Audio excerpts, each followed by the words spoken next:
All right, good morning, people of the internet. So it's early in the morning. It's not even 8 o'clock yet, so parts department's not even here. I got a 2025 Honda CRV Hybrid. It's practically a new car. It's still got the sticker on the infotainment screen. It's got 3,000 kilometers on it. And I'm doing injectors, so I might as well. I don't think I have a video on injectors on CRV Hybrid yet, so I might as well make one. But I'm definitely going to wait till the parts department gets here so I know if I have the parts or not. But yeah, anyways, grab some coffee first. All right, time to prepare the back and the forehead because I'm going to be leaning my head right here. So we're going to remove this. Just a bunch of 10 mils. That one kind of seems familiar because I did a head gasket on one of these. And then it just comes right off of there, and then one bolt there for that, and then there's a hose clamp that goes onto the throttle body down there. So we'll just start with removing the intake system on this first.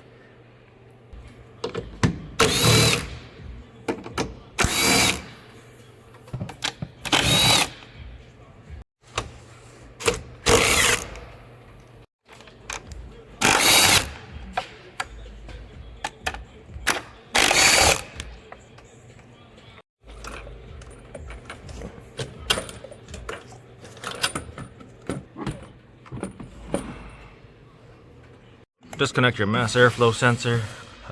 Disconnect this line here. I just spray a little bit of silicone spray and this thing should usually slide right out without having to squeeze the clamp. So silicone spray is going to be your best friend here. There's the 110 millimeter down there, and then there's also a hose clamp down there that you can't see. You're gonna have to get in there. It's a 5.5 millimeter band clamp on there. Yeah, so get that off, and then it's just held in by a rubber grommet on the other side here, and you just gotta yank it hard, and then you're gonna pull this intake out, or just the airbox part of it. Anyways, the intake manifold's still down there.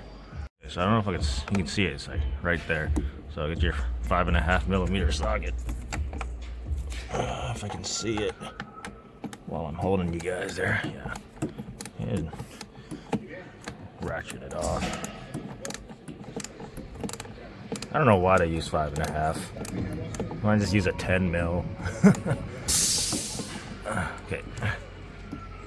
Spray a little silicone spray on that little rubber grommet right there. There's another one underneath this side.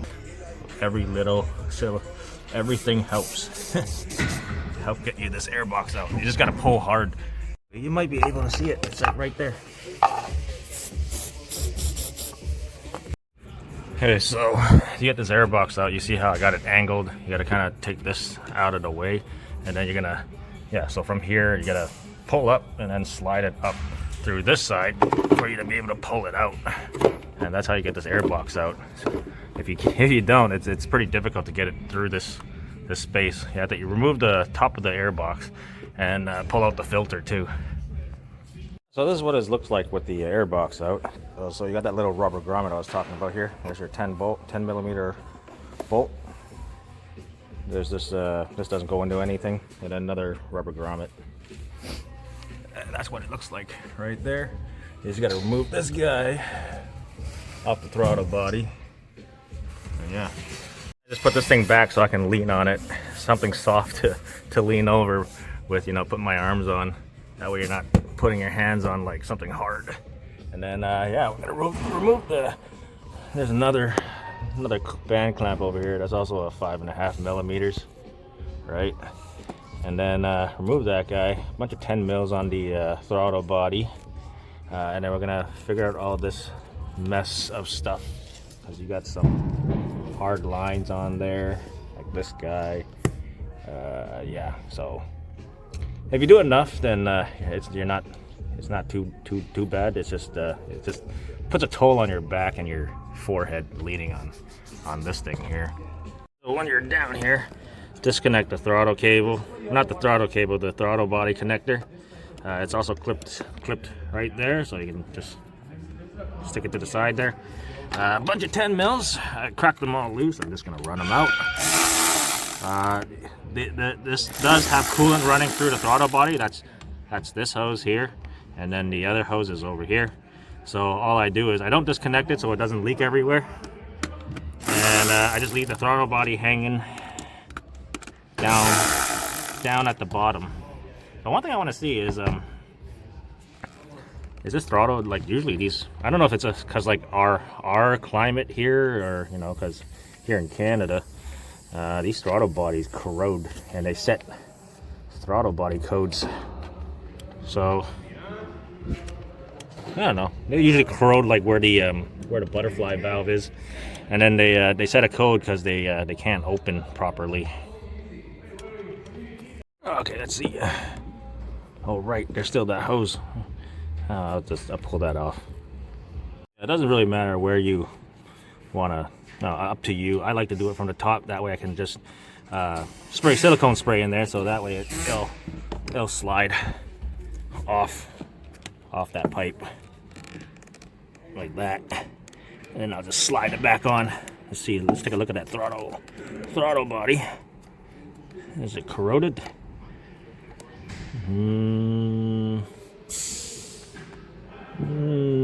Yeah, a little bit. You can already see it. Let me zoom in for you guys. Zoom in. Right where the hinges of the butterfly valve. Right, like right there. You see all the pitting and stuff on the throttle body? Camera don't do so good. Zoom out. How about that? Yeah, see? Right at the hinge. See, maybe a little corrosion. It's starting to pit a little bit. How about the other side of the valve? See, you see how they're starting to pit?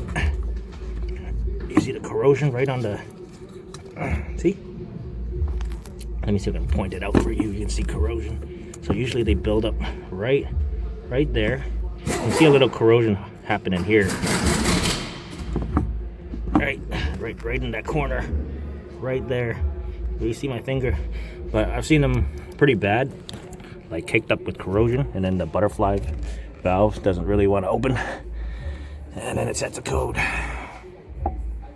Same thing on new cars too. Yeah. Alright, so what we're gonna do next is there's this bracket. There's a 10 mil here. Bracket for the fuel line that's right here for this guy right here. And then we're gonna have to remove this plate here because it has this thing in front of the intake manifold. So we have to take that out, right? And yeah, but all these brackets are, you're gonna remove these because you got to take off this thing here, and then that will get us the bolts behind the intake manifold. So when you get most of the stuff removed, like this vacuum line, this vacuum line, and you have most of the stuff out of the way, you remove the plate that's here. There's another one over here holding that part of the steel line down there, and then you can either disconnect the fuel line here and then disconnect the fuel line over here, right? And then you're gonna have to swing this whole thing out of the way for yourself, so this thing's not in front of the intake manifold. And yeah, we should be pretty close. There's a couple 10 mils right over here for these heater core lines. That's right here. You got to take off. I don't know if you can see it. There's a 10 mil, and there should be another 10 mil down there. It just unbolts it from the intake manifold right here, so that can push out of the way. So yeah, we're almost there. All right, let's see. Oh, you guys are too close. There you go. So is this one the one that has a vacuum line on the bottom of the intake manifold? I know there was a connector over there, but I disconnected it, and then should just come right out. All right. Then we have our injectors. I think I'm still caught on something.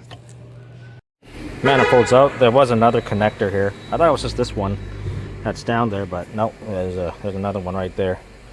But that's the manifold out. Now we can access the injectors now. That's right there. Okay, now with everything out of the way, it's pretty straightforward. You got this bracket. Oh, you can't see.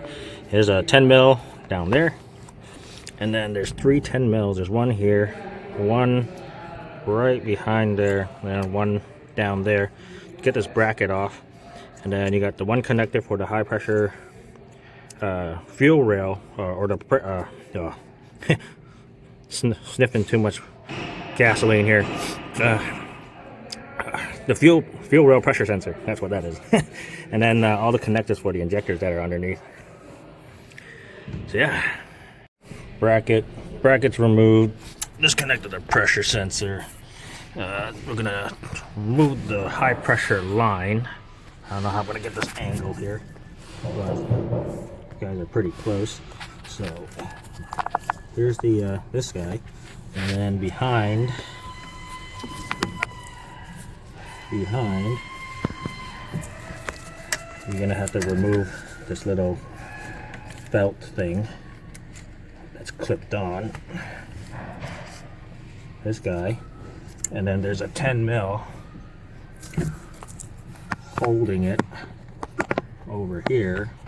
I can't show you, you're not going to be able to see it, but you can reach the 10 mil with a 10 millimeter combination wrench, and you can loosen it, and then you can actually remove this steel line that's gone in between there to the high pressure pump here.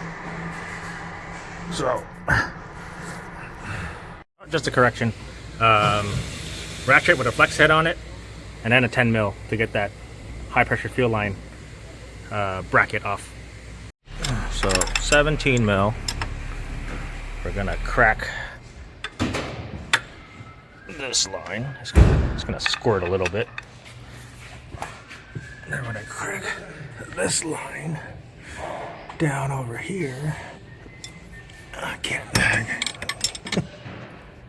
My nuts are getting caught on the hood latch. Crack that line.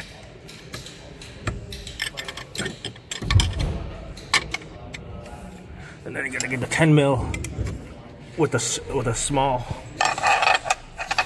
wrench. This guy over here. Wait, what is that for? Are you mistaken the wrong Asian guy? No. Vince Johnson asked me to bring it up to. What? No, I think you got the wrong Asian guy, man. No. Okay. Are you Parts brought me parts that I didn't need parts. Weird. I mean, we all look the same. We're a bunch of Asian guys. We all look the same, so I get it. You know, white people mistaking us for Asian guys to look the same. All right, so these injectors slid out pretty easily. It's not like the ones with the higher mileage when they get the injector codes and all that kind of stuff. You gotta like kind of pry them off. But these ones, I just pulled on the rail and it came right off. But this job, actually, the shop foreman asked me if I wanted to do it, and I said yes. And he told me that it was cylinder 2 that was getting the, I guess, the leaking injector, and you can already tell. See what's the difference? That one's completely black, and then these ones are, you can tell the difference. So, other than that, I'm gonna stick new injectors in there, and then call it a day. Put everything back, so everything installation is like the reverse order of removal. So, yeah, I'm just gonna get everything put back because I got other jobs to do, and advisors are bugging me about it because, yeah. So somebody asked me what I use to slip the O-rings into the fuel rail. I just use simple silicone grease. I put myself a dab on my table, right?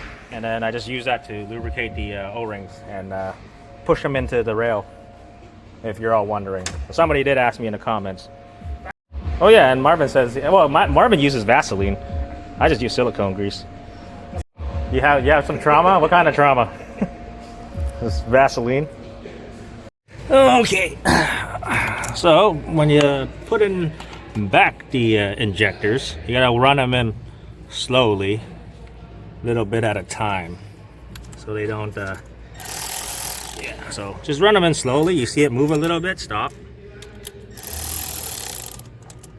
and then just keep going slowly. They'll move a little bit at a time. They'll go in. You just don't want to go like full beans all at the same time.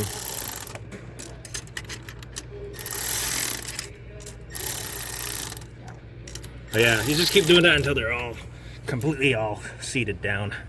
Everything's back together. It's not even lunchtime yet. Okay. Actually, let's put it in maintenance mode. Get the engine up to operating temperature.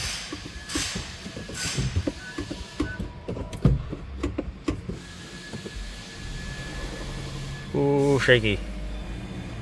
All right, there you go. I'm gonna get it up to operating temperature. Just 12 o'clock, so it's lunchtime. Had to go back and forth because advisors keep asking me to go test driving with customers and stuff. So, yeah. Anyways, if you enjoyed this video, you know, seeing how injectors are done on these CRV hybrids, give me a thumbs up, subscribe, and thank you guys for watching, and I'll see you next time.